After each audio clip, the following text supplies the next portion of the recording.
10वीं कक्षा की वार्षिक परीक्षा को ध्यान में रखते हुए बच्चों हमने ये अभ्यास शीटों का जो है क्रम YouTube पर शुरू किया है और इसके अंतर्गत आज हम अभ्यास शीट 1 जो है करने जा रहे हैं। अभ्यास शीट 1 के अंतर्गत आज हम व्याकरण भाग पर थोड़ी चर्चा करेंगे। तो चलिए शुरू करते हैं। बच्चों, जिस तरह से आप अपनी स्क्रीन पर प्रश्न नंबर 1 के अंतर्गत जो है दो पर्यायवाची शब्द लिखने के संबंध में हम यहाँ अभ्यास करेंगे। जिस तरह से हमारे पास पहला शब्द है भाल। भाल के लिए हमारे पास दो पर्यायवाची शब्द हैं, माथा और मस्तक। हमारे पास अगला शब्द है प्रभु।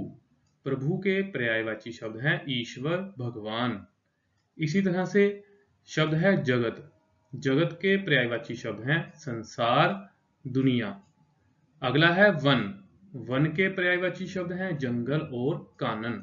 बच्चों, पर्यायवाची शब्दों के संबंध में एक बात ध्यान रखें कि आपको पाठ्य पुस्तक में दिए गए प्रत्येक शब्द के जितने भी पर्यायवाची शब्द दिए गए हैं उन्हें अच्छे से करें। कम से कम 2 पर्यायवाची शब्दों का ज्ञान आपको अवश्य होना चाहिए। अगला हमारे पास प्रश्न है 2 नंबर, जिस पर है निम्नलिखित शब्दों के अर्थ लिखकर वाक्यों में प्रयोग कीजिए। शब्द है कुल। कुल का अर्थ होता है वंश। राम जी सूर्य के कुल में पैदा हुए। इसी तरह से हमारे पास अगला शब्द है कूल। कूल का अर्थ होता है किनारा। नदी का कूल बहुत शांत दिखाई देता है। इसी तरह से शब्द है कटी। कटी का अर्थ होता है कमर। श्री कृष्ण की कटी में बधी करधनी में छोटी छोटी घंटियां सुशोभित हैं। कटी, कटी का अर्थ होता है काटना। मेरी पतंग कटी थी। प्रश्न नंबर 3, विपरीत शब्द। पहला है संपत्ति। संपत्ति का विपरीत होगा विपत्ति। शब्द है सेवक। सेवक का विपरीत शब्द है स्वामी। इसी तरह से हमारे पास तीसरा है भलाई। भलाई का विपरीत शब्द है बुराई। चौथा है लाभ। लाभ का विपरीत शब्द है हानि।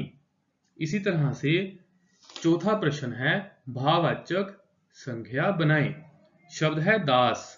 दास का भाववाचक संज्ञा शब्द होगा दासता। गुरु, गुरु का शब्द होगा गुरुत्व। शब्द है निज।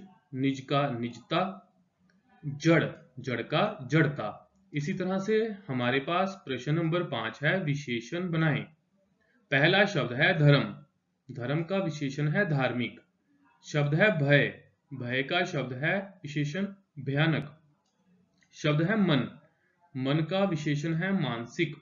शब्द है दोष। दोष का विशेषण है दोषी।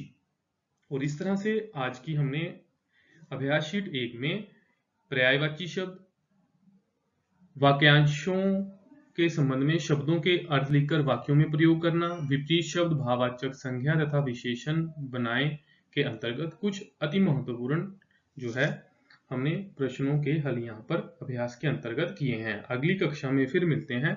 जुड़े रहिए मास्टर क्लास YouTube चैनल के साथ।